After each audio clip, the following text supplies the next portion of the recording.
U.S. National Security Advisor has announced a new wave of sanctions against 3 Latin American countries.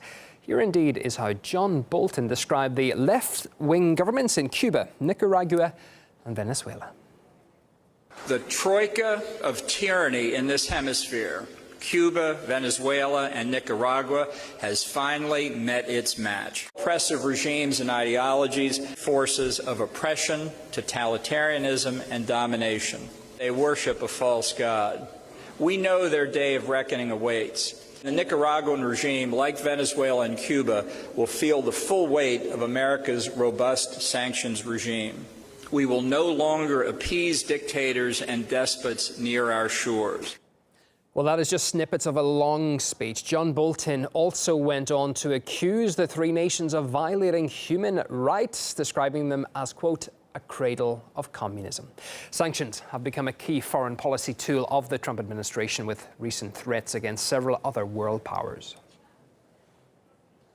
Iran, for many decades, has been the world's central banker of international terrorism. Russia has been aggressive. China! They're draining us, they're taking our money, they're rebuilding themselves. The European Union, of course, was set up to take advantage of the United States, to attack our piggy bank, right? And you know what? We can't let that happen. Canada, what they've done to our dairy farm workers is a disgrace.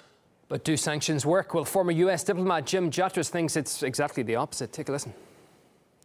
I think sometimes people in Washington, especially in Congress, think of sanctions as something we can do that's short of an act of war. And I favor the position of former Congressman Ron Paul, who believes that sanctions are an act of war. They're a hostile action that damage another country, hurt their people, sometimes result in the deaths of their people, and it's morally, legally, politically wrong. We're in the process of sanctioning almost everybody in the world that we don't like, including the Russians and the Chinese and the Venezuelans and the Iranians and the Syrians and so forth.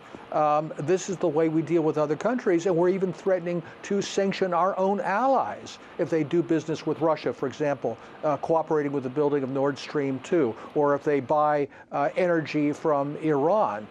This is not a way to increase America's standing in the world, and I think it will come back to bite us. I think this will end up burning a lot of bridges, not only with countries that we have problems with, but even with our closest friends.